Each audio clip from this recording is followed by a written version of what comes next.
Bonjour à toutes et à tous, bienvenue dans T'as vu, le magazine présenté et réalisé par les étudiants en journalisme de l'Université catholique de Lille. Un T'as vu spécial conditions animales, car ça ne vous a sûrement pas échappé.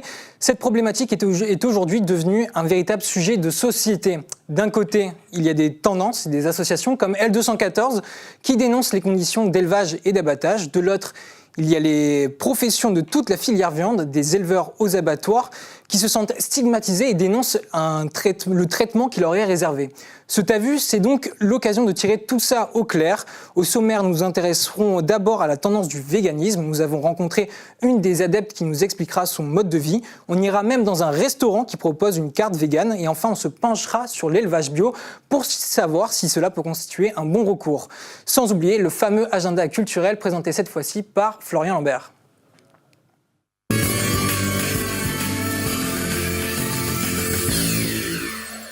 Mais tout de suite, on revient sur un collectif qui fait parler de lui depuis de nombreuses semaines. Il s'agit de L214. L'association est notamment connue grâce aux vidéos qu'elle a prises dans les abattoirs. Son objectif, c'est de défendre le droit des animaux. À Lille, elle est très active. Avec Victor Bastard, nous nous sommes rendus à une de leurs actions rue de Béthune.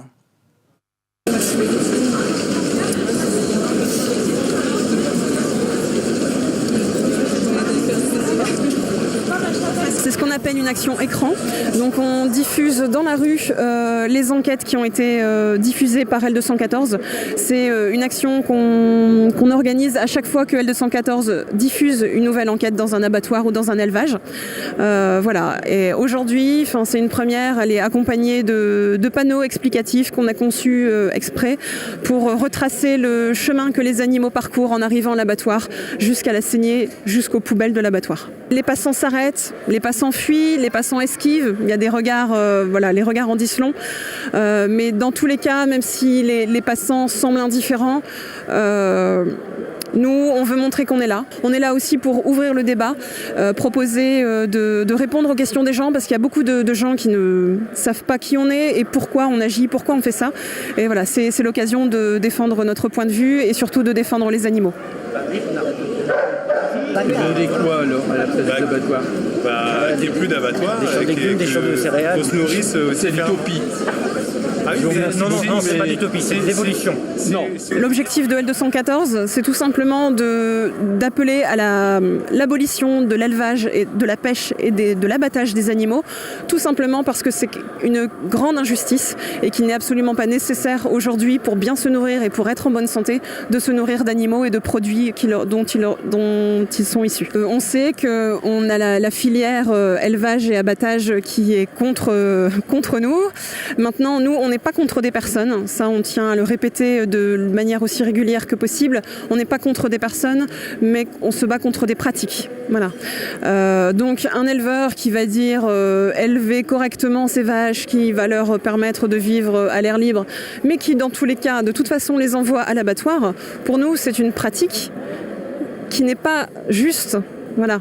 Élever pour tuer, c'est quelque chose qui devrait, au XXIe siècle, être dépassé, parce que ce n'est plus une nécessité.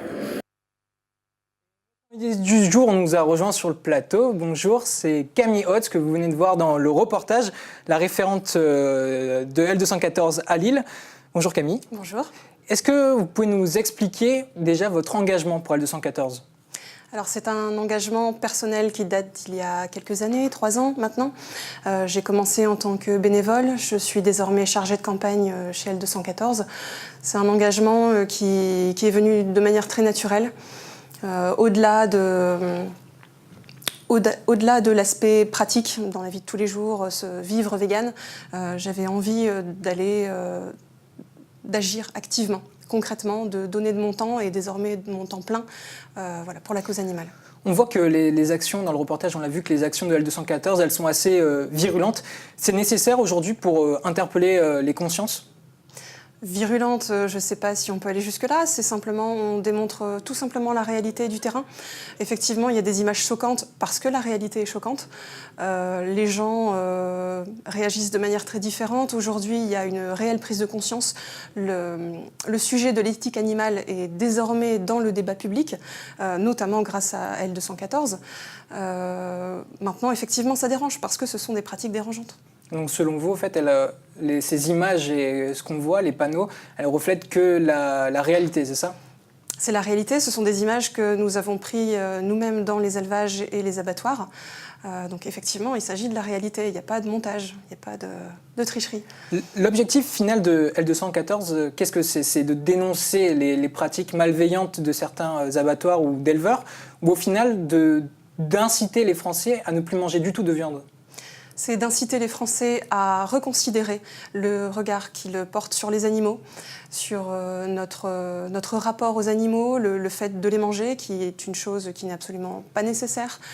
Et c'est évidemment aussi, comme on le fait de manière très régulière maintenant, mettre en lumière des pratiques qui sont abusives ou des pratiques illégales et de pouvoir les porter en justice et de rendre justice aux animaux. Voilà. Et parce que certains vous accusent de vouloir, ils disent que c'est impossible de discuter avec vous, parce qu'en gros, votre objectif final, c'est que finalement, les Français ne puissent plus manger de viande. Alors, il est tout à fait possible de parler avec nous et c'est aussi l'intérêt des groupes locaux. On est partout en France désormais. Il y a une quarantaine d'antennes locales comme celle qui est présente à Lille, en France. Et justement, on est là pour parler avec les gens, pour répondre à leurs questions et notamment aussi avec les éleveurs, avec les métiers de la filière.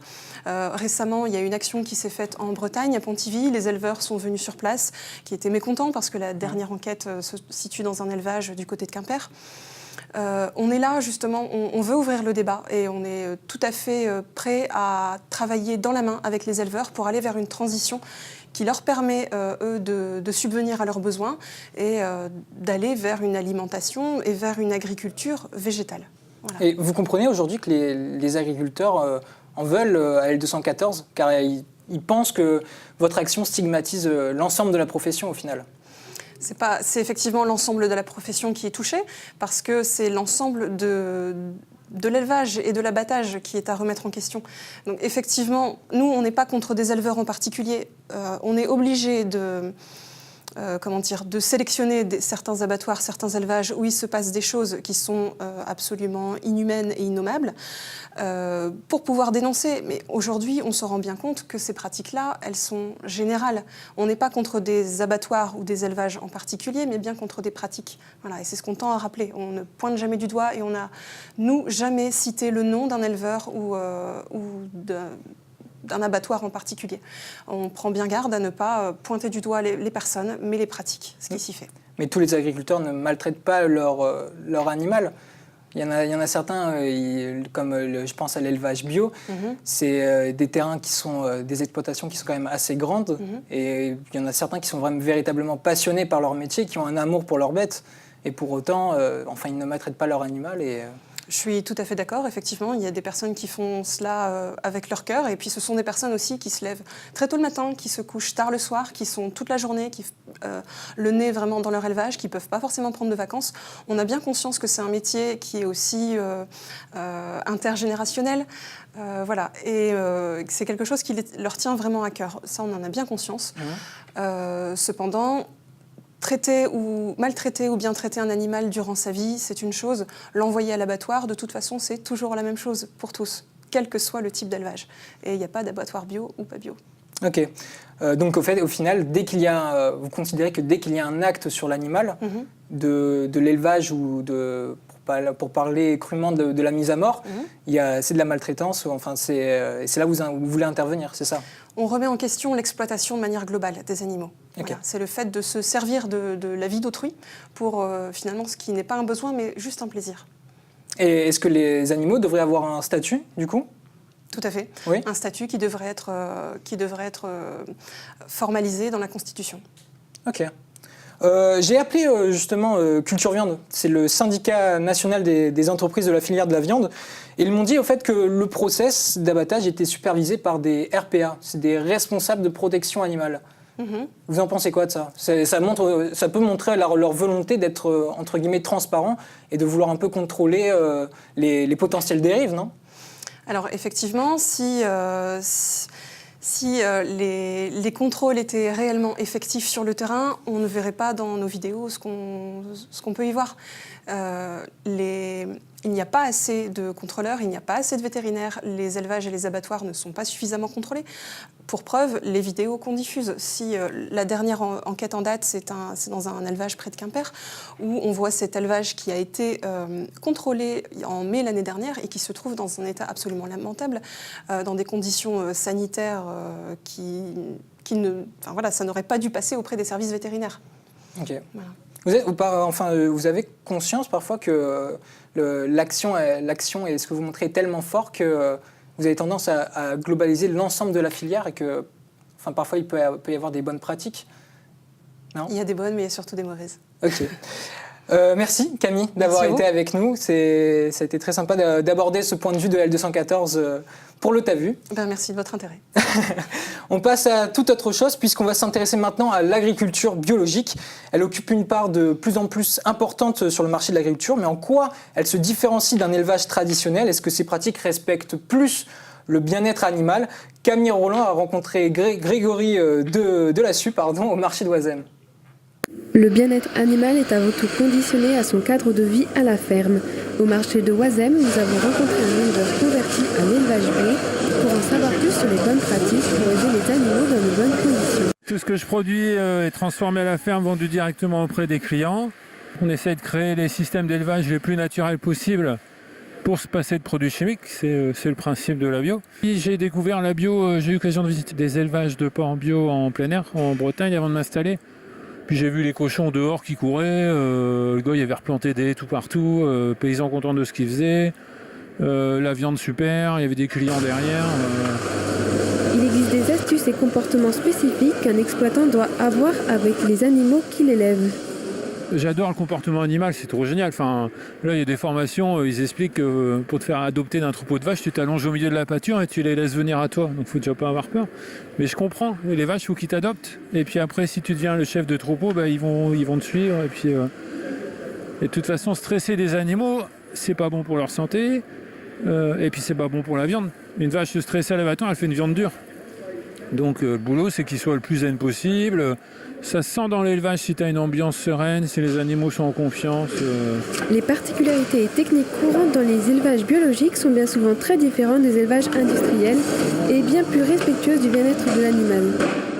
En bio, on développe des systèmes où les animaux sont forcément à l'herbe, avec des haies, avec du bocage, où on se rapproche le plus possible de leur milieu naturel. C'est la bonne race au bon endroit avec le bon...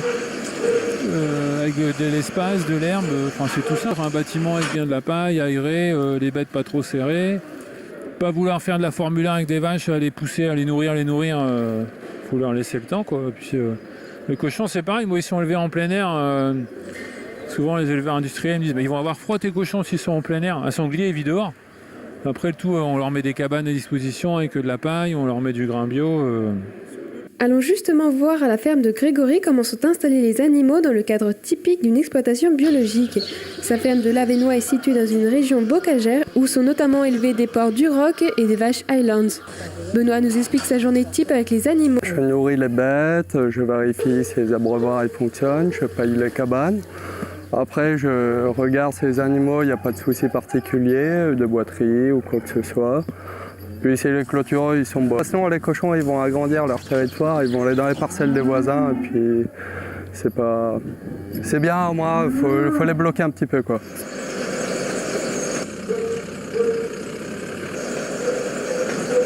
Le cochon est un animal assez territorial. Si on mélange deux lots de cochons, ils vont s'attaquer mutuellement. Donc c'est une grande famille, on les laisse en grande famille, il ne faut jamais les mélanger aux autres. Et après ça va en fonction de l'âge du cochon. Parce que le grand cochon, il va manger la nourriture du petit, le petit va rester toujours petit, le gros va encore plus grossir.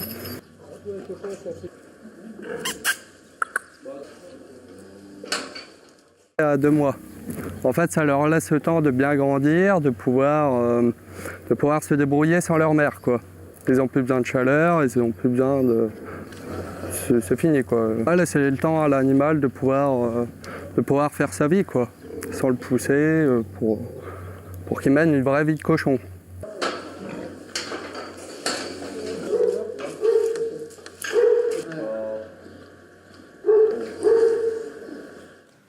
Et Camille nous a rejoint sur le plateau. Bonjour Camille. Bonjour Pierre. Quelles sont les particularités d'une exploitation biologique par rapport à un élevage traditionnel ? Alors quand je me suis rendue à l'exploitation, j'ai remarqué tout de suite des grands espaces, des grands pâturages. Et en fait, Grégory m'a expliqué qu'il fallait choisir les bonnes races au bon endroit. Par exemple, là, il élève des vaches Highlands dans un bocage. Et en plus de ça, donc, il a aménagé ces espaces avec des bâtiments, il leur apporte de la paille. Il faut aussi bien les nourrir avec du grain bio, par exemple. Et donc, ce qu'on remarque tout de suite, c'est que les bêtes sont beaucoup moins serrées que dans les élevages industriels où, justement, elles sont serrées pour garder la chaleur et éviter une déperdition d'énergie parce que, du coup, ça entraînerait plus de nourriture et ça coûterait plus cher pour les industriels. Et donc, le bio, il coûte un peu plus cher, en fait, parce que déjà, il met plus de temps à produire, 1 à 2 mois, et on est à peu près à 5 € le kilo au lieu d'1 € dans une exploitation industrielle. Donc, pour fonctionner, il faut forcément une clientèle qui soit présente tout le temps. Et c'est le cas de Grégory Delassus, donc c'est parfait pour lui. Quand vous êtes allé en campagne, c'était quoi votre impression de cette exploitation ? Je connais déjà un petit peu la campagne, mais moi, ce que j'ai surtout remarqué, c'est le lien qu'il entretient avec ses animaux. J'ai trouvé que son équipe, elle connaît très bien le comportement animal.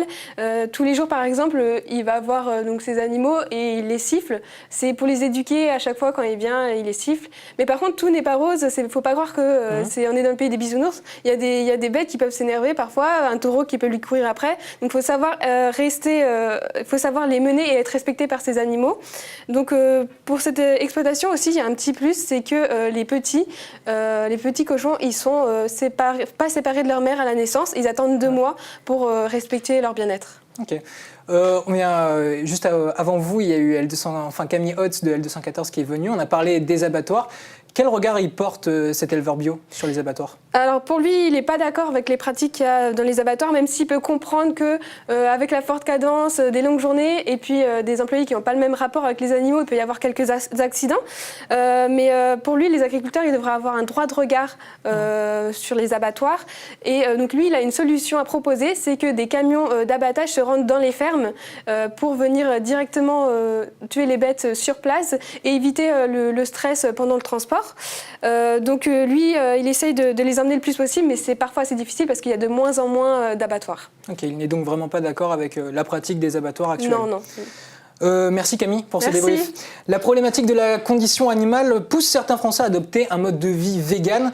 Adrien Kilico et Marine Kijek ont rencontré Lucille Frémaux, une des adeptes de ce style de vie. On voit tout de suite à quoi ça ressemble.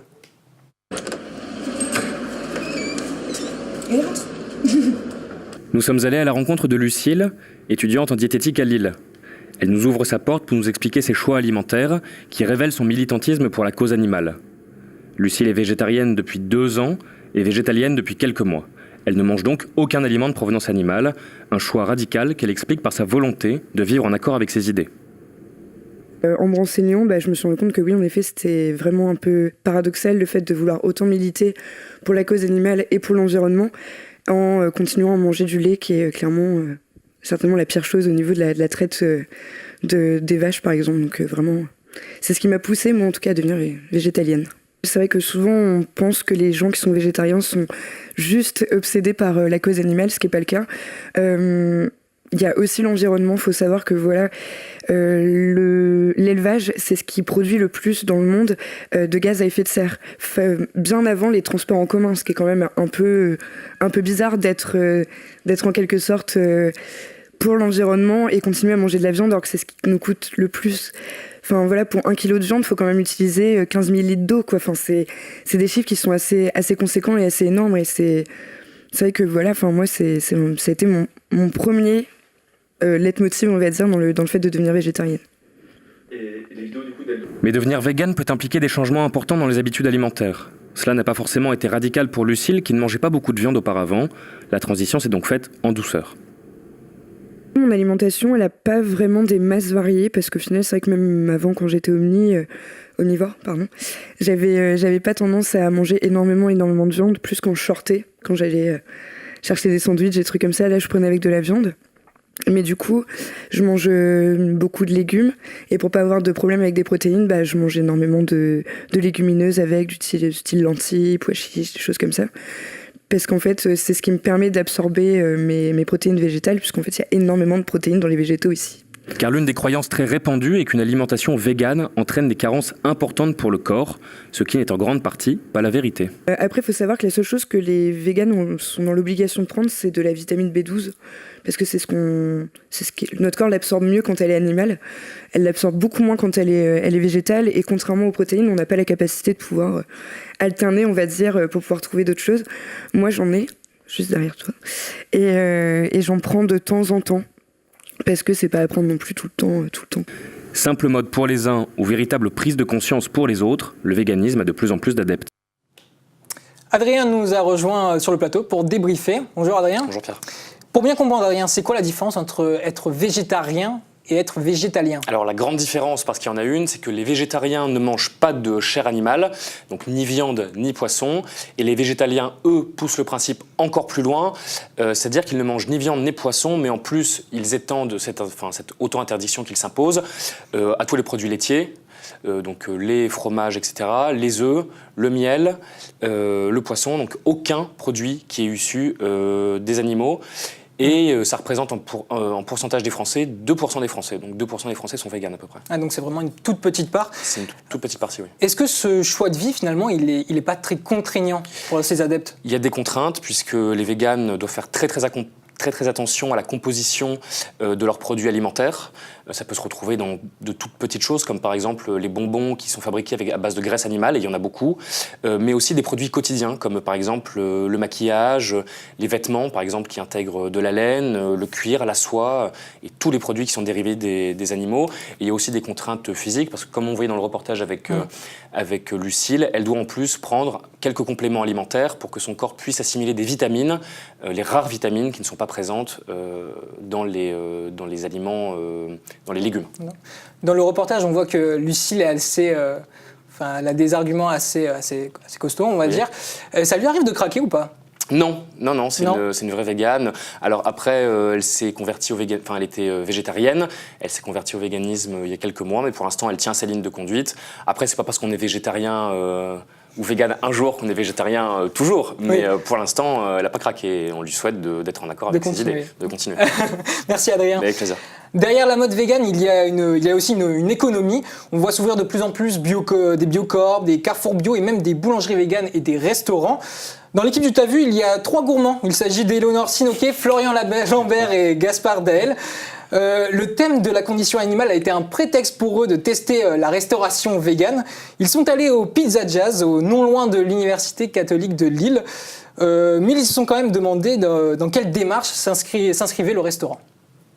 Amis véganes, si vous ne savez décidément pas où manger sur l'île, direction le 56 rue des Stations à Lille. Pizza Jazz propose une variété de pizzas véganes au prix intéressant. Pourtant, ce bar transformé en restaurant il y a quelques années n'a pas toujours été dans cette mouvance. Et du coup, une question se pose, pourquoi le vegan ? Pourquoi aujourd'hui le vegan? Parce qu'aujourd'hui, bon, il faut pas se cacher derrière le petit doigt, il y a toujours des tendances. À un moment donné, il y a des choix économiques. Moi j'adore la pizza, aujourd'hui de par ma situation géographique on a du mal à se garer, donc les gens ne viennent pas systématiquement, donc je suis obligé de faire un peu de bar, je suis obligé d'attirer les gens par je sais pas moi des hamburgers aussi qui sont véganes, donc je pense que je dois être le seul à faire qu'une gamme de 5-6 hamburgers que véganes. Bon après voilà, c'est par rapport à un besoin, il y a un mouvement, voilà, faut le suivre, voilà.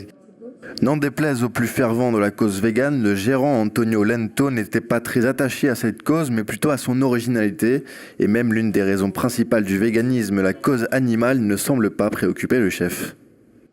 Dire la sensibilité animale, pour moi c'est une débilité. Est-ce que tu aimes ton père ou ta mère? Il n'y a pas le choix. On n'est pas des cruels en soi. Aujourd'hui, personnellement, je ne m'inscris pas dans le véganisme, mais je fais en sorte de faire une cuisine qui soit quand même équilibrée, qui soit à la hauteur de nourrir les gens correctement.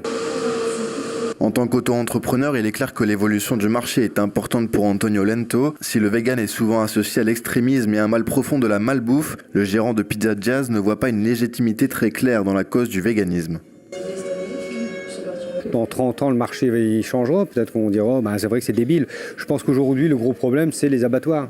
C'est l'industrialisation de la nourriture animale, c'est toute la chaîne. Aujourd'hui, c'est les pesticides.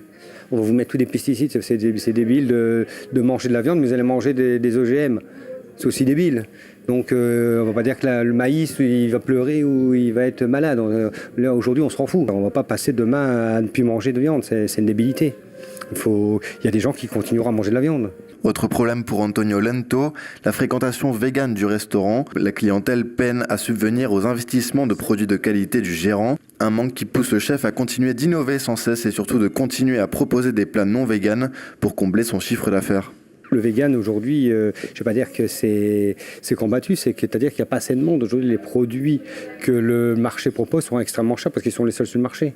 Donc après, il faut arriver à faire sa marge. Il faut arriver à convaincre les gens. Aujourd'hui, il y a quand même une partie qui est marginale. Enfin, il y avait 2-3 ans, c'était marginal. Aujourd'hui, ça commence à venir, mais c'est pas encore ça.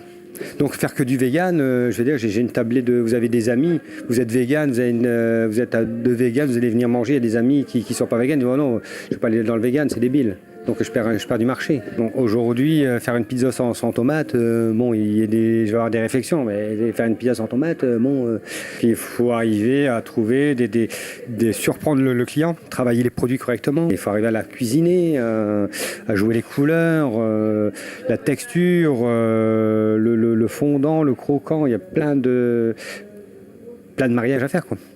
Il y a peu de temps encore, la tendance était perçue comme extrémiste ou austère, mais depuis quelques mois, elle se développe à vitesse grand V. Comme un signe, l'Association végétarienne de France a vu passer son nombre d'adhérents de 500 en 2008 à 5000 aujourd'hui. Éléonore et Florian nous ont rejoints sur le plateau. Bonjour à tous les deux. Salut Pierre. Bonjour Pierre.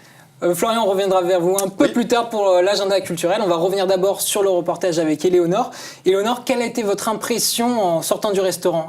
Dans quoi s'inscrit sa démarche au gérant de cette pizza ? Et bien justement, ce type est un businessman. C'est-à-dire que vraiment, il a trouvé le bon filon pour se faire de l'argent.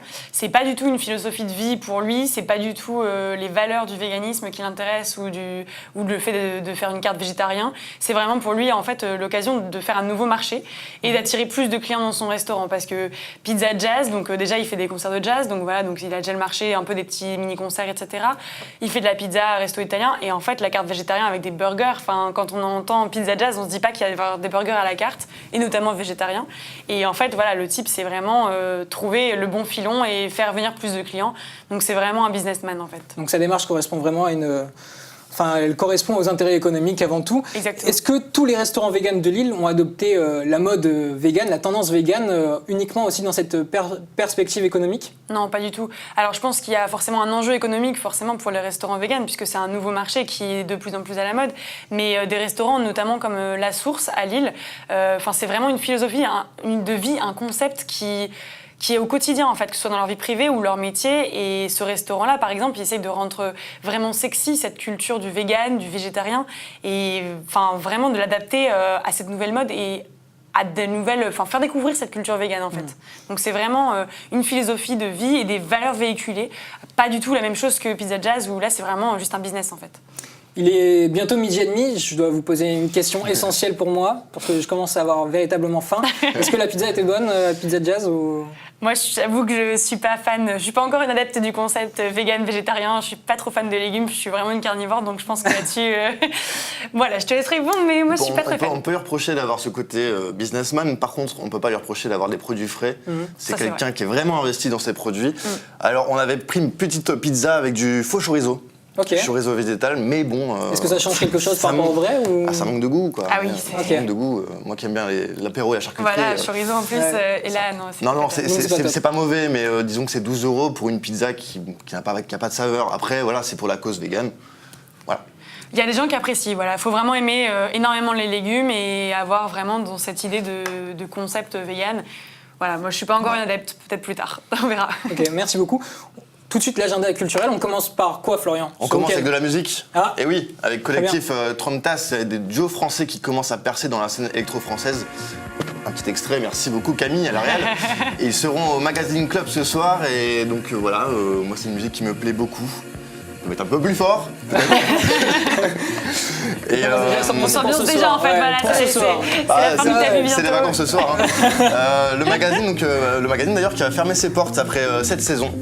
C'est un petit drame dans la scène lilloise. Ça va perturber votre quotidien. C'est l'artistique en fait. Les dirigeants du magazine disent qu'ils s'adaptent trop aux tendances. Okay. Et en fait, ils veulent garder ce côté indépendant. Donc ils vont faire quelque chose d'autre après. Avec ce côté indépendant, ils veulent plus parce que c'est vrai que la scène électro maintenant devient vraiment quelque chose de assez conséquent. Ouais, donc ils vont réouvrir quelque chose d'autre à Lille. Ouais, ils ont déjà leur bar près de Saint-Sauveur. Okay. Donc voilà, ils vont rester indépendants.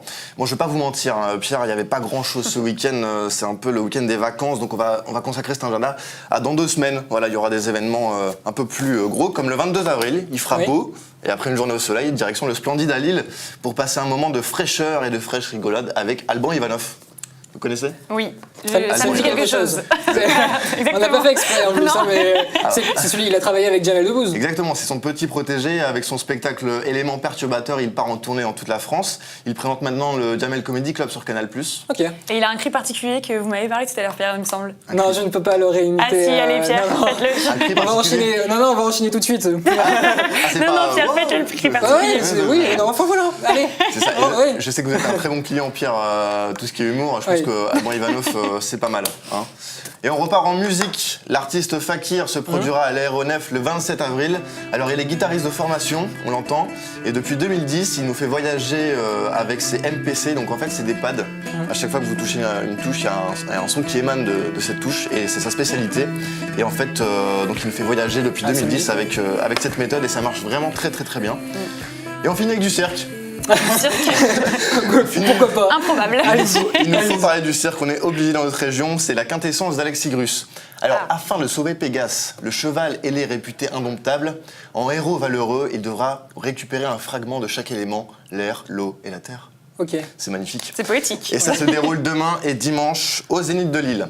Ok, merci, très bien. Voilà. Très bien, Florian. Et c'est déjà la fin de votre T'as vu, oui. Vous pouvez nous retrouver bien sûr sur Facebook et YouTube. Le dernier T'as vu aura lieu le 28 avril. Ce sera en extérieur, ce sera très sympa. Je vous conseille vraiment de ne pas le louper. On ne sait pas encore l'invité, mais on va pas tarder à fixer tout ça. Et puis je vous souhaite une bonne journée et bonnes vacances.